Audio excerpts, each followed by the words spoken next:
Hello, hello, ladies and gentlemen. This is your girl Mitzi, and this is Mitzi. Let's think about it. Today, we are thinking about the reality, success, and power. Isn't that a thinker? Yes, it is. And luckily, I have Victoria here who's going to help us think about this in a whole new way so that we can really think about this. So, Victoria, let's think about this. When you hear those words, reality, success, and power, what does that make you think about? Oh my goodness. Well, first of all, thank you so much for having me on your podcast.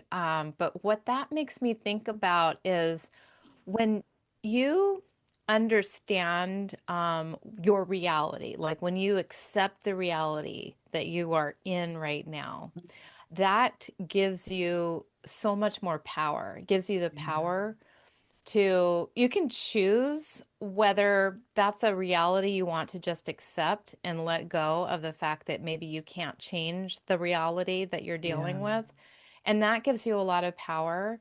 And then, but if you can find something about that that's not acceptable to you that you can change, then that is, all the better. Because we create our own, I believe we create our own reality at the end of the day. We may not create all the circumstances and the events and the situations, that we get tossed into. But Yeah. we do definitely get to, and there was, so it was power, reality, and what was the other word? Success. Success. Success. Oh, of course. So, and of course, the more power you have, the more success you're ultimately going to create in your life. But I do feel like being present to this is the reality. Do I wish to change it? And we have the power to change that. And if we choose to step into that power, we can create all the success that we want.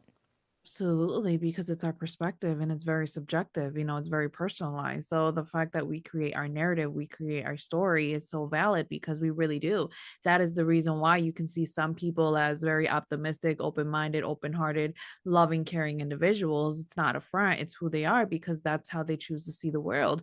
And there are other people who choose to see the world as very closed-minded, arrogant, narcissistic. You know what I mean? Very it's all about me, myself, and I, and I'm gonna like burn anybody who's in my way. You know what I mean? And very negative, like, oh, I don't care about anybody. I don't want to be around. I mean, the fill in the blank is truly endless because we see it all the times. We know people, we've been around people, we've been even organizations can embody those type of narratives that aren't productive or beneficial and are productive and very beneficial. So we really have to keep an eye out and really realize what direction do I really want to be going into. And I love the fact that you said, is this something I wish to change?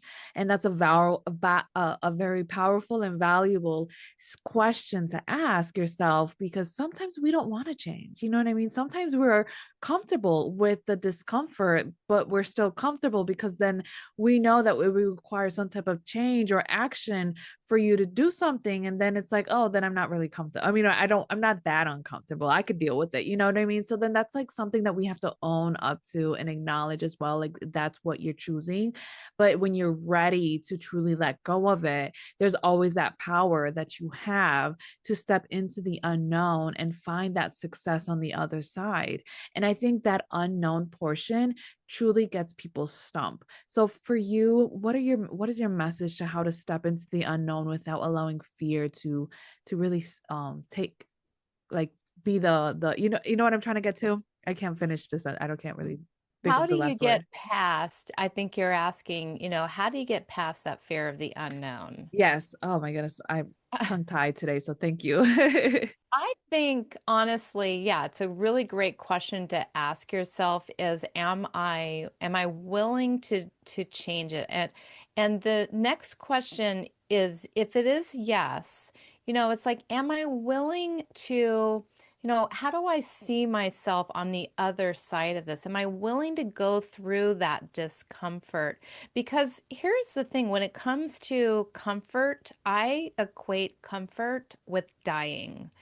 And I A little literally, extreme, but I get it's a you. little extreme. It's a little extreme, but it's like the only way, I mean, there's really only two ways that we're gonna go ultimately. We're either growing, and if we're not growing, if you think about it, nothing ever stays the same, right? Nothing's the same. So if you're not going, and this is why I kind of like jumped the gun by saying that, but if you think about it, if you're not growing, which being in your out of your comfort zone is going to cause you to do, if you're not growing, then guess what? You're going the other way.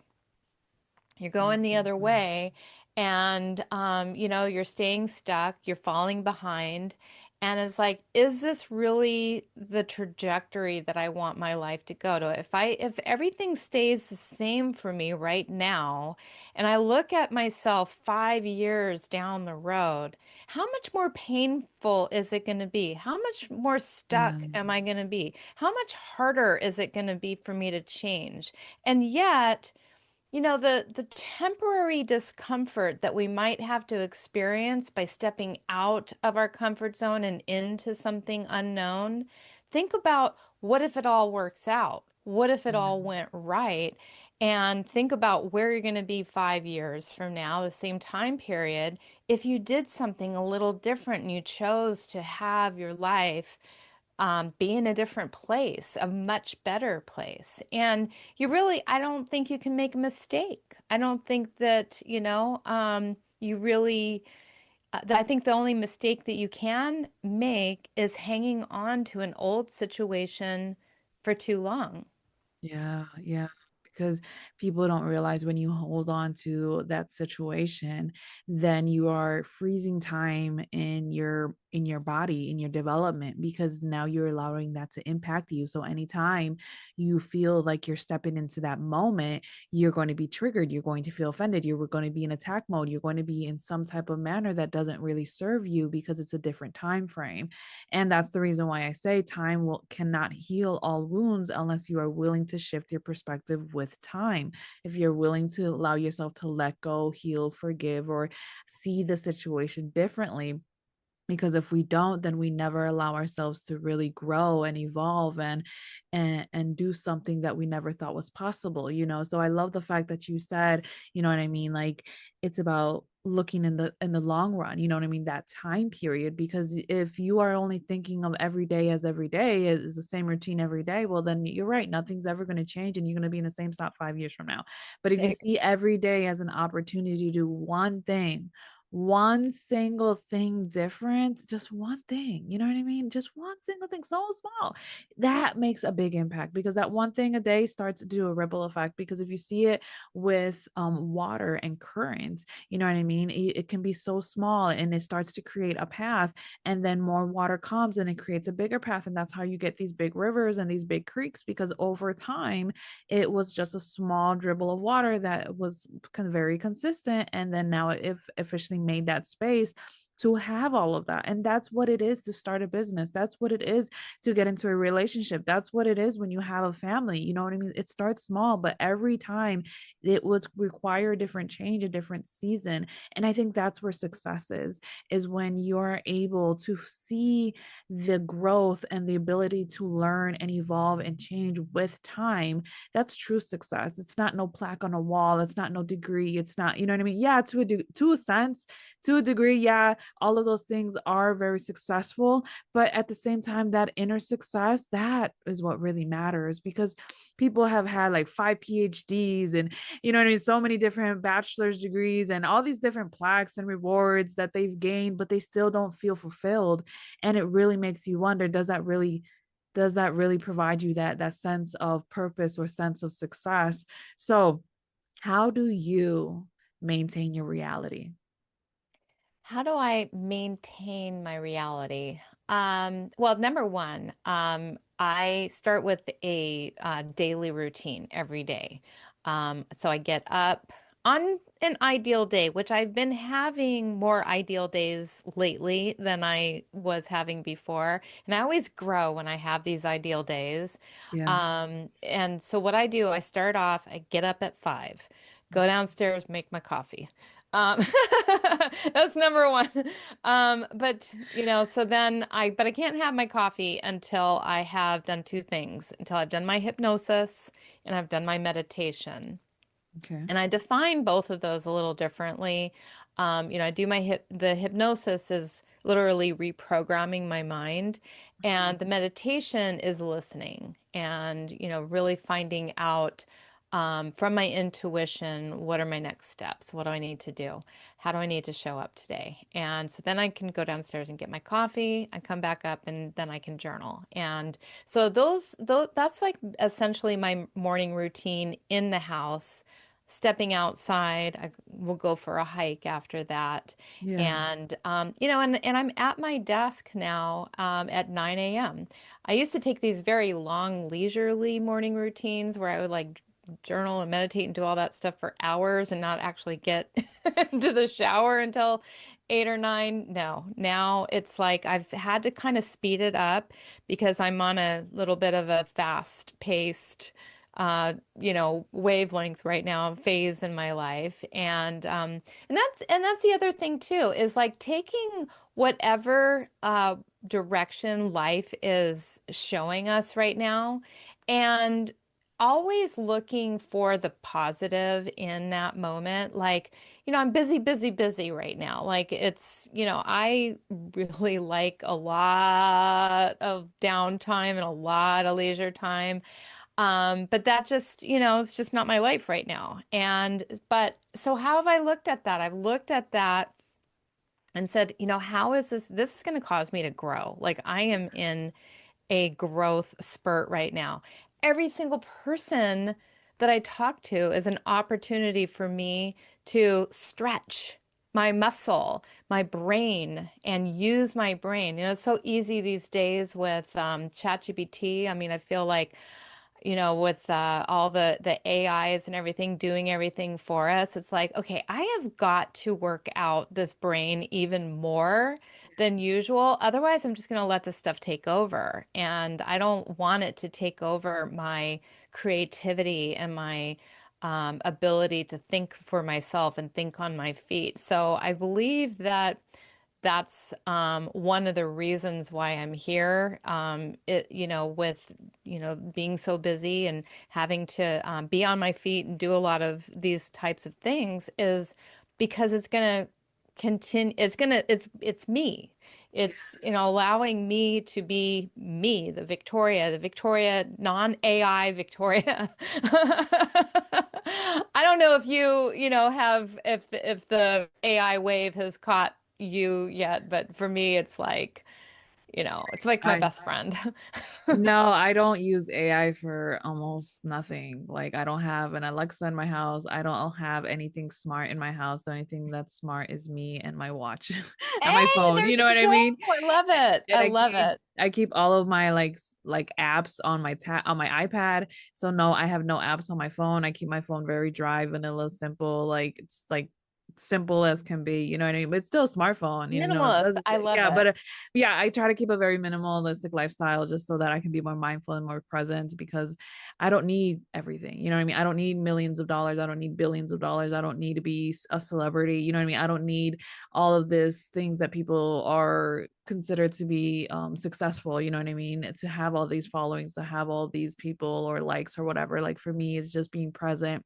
And as long as I can have time with my sons and my family and do my time with my work, and then I am okay. And I agree. It's like as long as you have that morning routine and daily routine, then you are in that growth mindset because you take every day as an opportunity because it is what the word is. It's a present. You know what I Hmm. mean? It's the present moment, and we can see it as a gift, as a true present for ourselves every day that we wake up. Because Yeah. my father-in-law just died in his sleep, and the next morning, my mother-in-law was trying to wake him up, and he didn't wake up. You know what I mean? Oh, So it truly just you shows never know that how much time you have left. you I'm so never sorry. know. Yeah, it's okay, but it just shows that we have to take each day as it comes. And if all you have is today, and then make the best out of it. Just do what you can. If all you have is 10 minutes to work out, well then hey, do those 10 minutes, because that's better than no 10 minutes. You know what I mean? So it's like we can't continue to make excuses, because then we will always lean on that excuses, and then we'll go on the opposite end of the spectrum, because it's like you said, if it's not life, then it's death. You know what I mean? It may be extreme, but it's the reality. What side of the spectrum are you going to be in? You know what I mean? So we need to realize, like, if you want to be on the good side of the spectrum, you really have to be make more conscious decisions in your daily life. And I think that's where you get your power back, because you're trying to be more consciously aware. And I love how you said that you're trying to use your brain more. I mean, hello. I think that is so valid, because we do really need to use our brain. You know what I mean? Children need to use their brains, because that's how they develop, That's in psychology. I mean, it's basic one-on-one. So I think just as long as we continue to use it, then we won't lose it, because I've dealt with people in their 90s and 100s, and they stand by that. I met a guy who was almost like 91, 92. He said he was a farmer. He always worked, and always on his feet. And the day he retired and sold his property, he decided that he was not going to walk anymore, that he was just going to be done. And after a month, he literally lost the ability to walk, because he did not walk anymore. You know what I Oh mean? my So it just God. shows that if you don't use it, you will lose it. So don't be so frugal with the gifts that you naturally have, the opportunities that are given to you in the moment, the purpose of your life that only you can bestow upon the world. You know what I mean? Everybody has a gift, an ability, a talent, an opportunity, and it gets squandered by other things that just distract us. So I guess for you is like, how do you keep yourself away from distractions?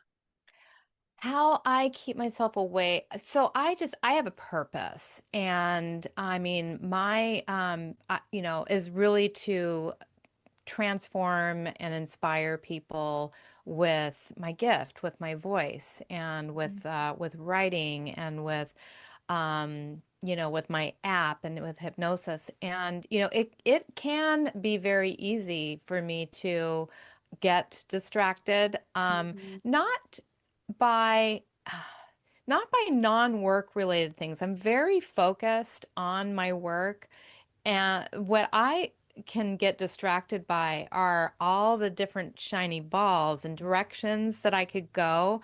I mean, I Yeah. literally, it's like there's endless amounts of choices on things that I could add into my business. And so in order I had to kind of put myself on a diet. And literally, because I think the more shiny balls you have, the more distractions you have, the less successful you're going to be. And I proved that to myself when I say I put myself on a diet. I literally I was about 40 pounds heavier. And so when I successfully released all that weight, um, I did that by focusing on eating essentially one type of thing a day, a chicken salad, an apple, and yogurt. And I could have as much of that as I wanted. I could have as much protein, like meats. I could have as much salad, and I could have as much fruit, and I could have as much yogurt as I wanted. But I took all the other choices for having anything else off my plate. And I literally, through doing that and through doing a lot of exercise every day, I lost the weight. And I asked myself, why couldn't I apply the exact same strategy in my business and help my business to grow? And the reason why I was having a little, stuck point is because I was trying to do too many things at one time. I was writing books, working on courses, working on my app, working on my t-shirt business, my coffee mug business, my you name it, my one-off scripts and recordings. I mean, I could go on and on about all the things. And I realized, okay, it's just like the diet. In order for me to have success in this, I got to focus on like one or two things. And so I took everything off my plate and I decided it's the app and it's my course, and that's it. I'm not allowed to focus on anything else until these things are. And it's so like I literally had to put myself on a diet. And to keep me on that diet, I use a technique which you may or may not be familiar with called Pomodoros. Are you familiar with that? So the Pomodoros technique is like, it's one of my favorite focus techniques because it really works. Basically, you work in 25-minute increments and you choose one thing and it's like you don't focus on anything else, but you focus on one thing for 25 minutes. It's almost like a mini meditation, but it's you're focused on if I'm working on this chapter of this book, that's all I'm going to do. I'm not going to check any social media. I'm not going to work on anything else. I'm not going to check my email. I'm not going to do anything else for 25 minutes. Just going to do that. And then you take a break for 5 minutes and you do that series 4 times, and that's like a 2 hour block. And I swear to God, you will get more done in that 2 hours than you typically a person typically gets done in a whole day because during a whole day they're going around in circles and they're checking this and checking that and getting distracted by that and getting distracted by that. And so that's the way I work my days, my productive, high productive days, as I Yeah. do them in Pomodoros. No, I like that. I never used that phrase or word to identify that, but that was something that I've been doing since a couple years now, is just having those focus moments. And I even told my mom about it, like, you get so distracted so easily, you're jumping like juggles everywhere, like all over the place, like you need to just stop, focus, and do this in increments. And I was like, just do 15 minutes, just do 25 minutes, just do 30 minutes if you have to, you know what I mean, depending on what your mood is like. If you just only have 15 minutes, and just focus those 15 minutes and go hard, you know what I mean, just go it. And then you're going to realize like, oh, I can do another 15, or I can go another 25. But then you make that conscious decision by standing up, taking a break, stretching your body, going to the bathroom, getting something to drink, you know what I mean, having that conscious thought like, can I keep going or not? And if you feel like you can, then all right, set the timer, do it again until you feel like you can't and you're done. Then there you go, that's what you done, that's what you did, and now you feel like you've done something. But then now you can go and enjoy the rest of your day and be present in that day. Like if you have to start dinner, okay, start dinner, start cooking, but be there, be present while you're cooking, you know, because we could get so distracted and cook and say that we're going to go cook and then realize like, oh, but my mind's not there and I added the salt instead of the sugar, or you know what I mean, I added a cinnamon instead of cumin or something, you know what I mean, you mix it up and then it ruins the whole entire flavor. So we really have to be conscientious, and I think that really does make things more mindful when you have those steady fast focus. And I agree what you're saying is like we really have to be, oh, more, have that self-awareness within ourselves, you know what I mean, and to know what how we need to be self-disciplined and how we work and how we maneuver through life.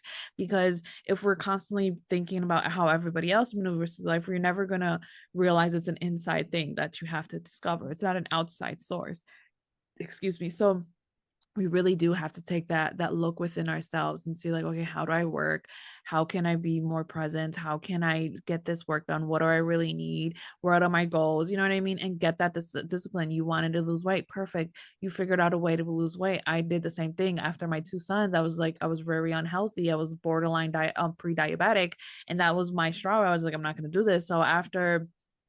So just after that, after I had my son in 23, 6 months later, I was like, I'm gonna be steadfast work out, change my way that I eat, change the way that I think, change the way my relationship with food, change the way my relationship with working out, change my relationship with myself, so that I can show myself that I love myself in this form, because Mhm. it's a form of self-love. Let's tell yourself that you love yourself enough to work out, you know what I mean? To move your body, release that tension, release that stress, release whatever that's built up over the day, you know, over the 24 hours when you were sleeping. You don't know what was built up.